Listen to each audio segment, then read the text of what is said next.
Propiciar la paz durante la revolución es posible cuando tu arma es un lenguaje elocuente.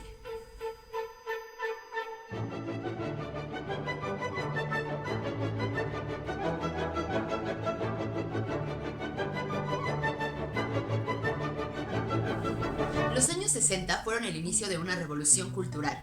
Manifestaciones artísticas de todo tipo reflejaban las inquietudes sociales. La literatura tuvo un movimiento bastante peculiar llamado el boom latinoamericano, que fue trascendente no solo en Latinoamérica, sino en todo el mundo gracias a las ideas revolucionarias que pregonaba. Los escritores de esta época utilizaron como estandarte a la Revolución Cubana, ocurrida en 1958, y fueron la voz de todos los oprimidos ante gobiernos autoritarios. Una característica importante del boom latinoamericano es que brinda por fin una identidad a la literatura latinoamericana y hace que se pueda emancipar de las formas y estructuras europeas.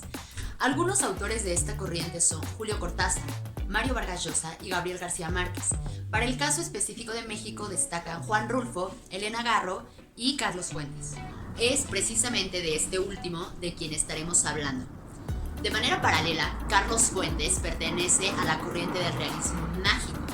Y aunque pareciera ser lo mismo que el boom latinoamericano por la época en la que tuvo su esplendor y por los autores y escritores que pertenecen a esta generación, no es lo mismo. Es importante aclarar esta diferencia. El realismo mágico se centra en una explicación de la realidad, en una explicación objetiva, pero lo insólito se vuelve cotidiano. La narración cuenta con saltos en el tiempo, no se narra de una manera cronológica.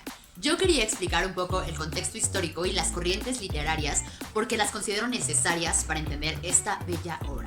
El día de hoy hablaremos de Aura, de Carlos Fuentes. Carlos Fuentes fue un escritor mexicano que vivió de 1928 a 2012. El ser un joven durante las crisis y las guerras más representativas de la segunda mitad del siglo XX propició su carácter literario. También, aunque fue mexicano, él no radicó en México, lo que lo ayudó a tener una percepción extraña o ajena a la sociedad mexicana, es decir, él no escribió desde dentro, sino desde fuera. Vivió en el México posrevolucionario, el México que iba hacia una transición hacia la institucionalización. De hecho, en una entrevista que él ofrece, deja ver sus preferencias políticas por el Partido Institucional Revolucionario. De hecho, de 1975 a 1977, Carlos Fuentes ocupa la Embajada de México en París, esto bajo la presidencia del licenciado Luis Echeverría. Y aunque no radica en México, sí demuestra interés por los problemas sociales a nivel global. Ya en su madurez es considerado uno de los escritores más importantes, no solo de México, sino de América Latina en su tiempo. Aura es el relato de un joven historiador llamado Felipe Montero. Él encuentra un anuncio que parece bastante tentador en el periódico. Es un trabajo que pareciera diseñado específicamente para él. Cuando acude, no se siente muy feliz ante las circunstancias, ya que el trabajo implica vivir en una casona vieja acompañado de una anciana. Sin embargo, cuando conoce a Aura, la sobrina de la anciana, se quita de todo eso y decide quedarse a ejecutar el trabajo. El trabajo básicamente consistía en culminar las memorias del general Llorente, un militar que estuvo en servicio bajo el Segundo Imperio Mexicano. Entonces, dadas estas circunstancias, es una historia que se desarrolla en dos tiempos. El presente, que en la obra son los años 60, y el pasado, que es obviamente el Segundo Imperio. Esta narración descriptiva del contexto histórico es uno de los elementos que a mí más me atrapó de la novela y es una de las características principales del realismo mágico. Entonces es importante poner atención en este tipo de elementos atemporales. Otro elemento sumamente sobresaliente es el tipo de narrador.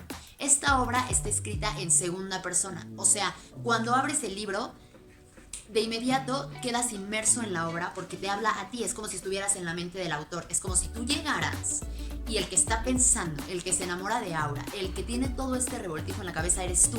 Entonces esta parte me parece sumamente interesante y es particular en la literatura de Fuentes.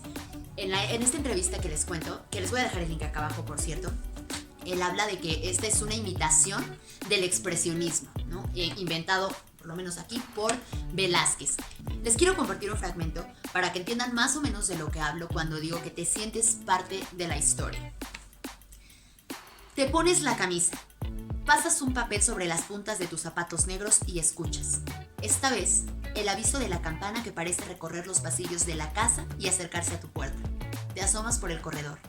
Aura camina con la campana en la mano. Inclina la cabeza para verte.